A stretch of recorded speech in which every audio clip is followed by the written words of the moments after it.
Buenos días, queridos hermanos y hermanas.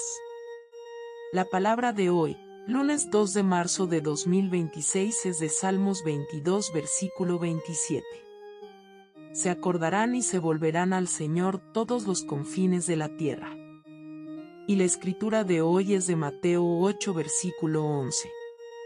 Muchos vendrán del oriente y del occidente y se sentarán con Abraham, Isaac y Jacob en el reino de los cielos. Que tengan un día bendecido.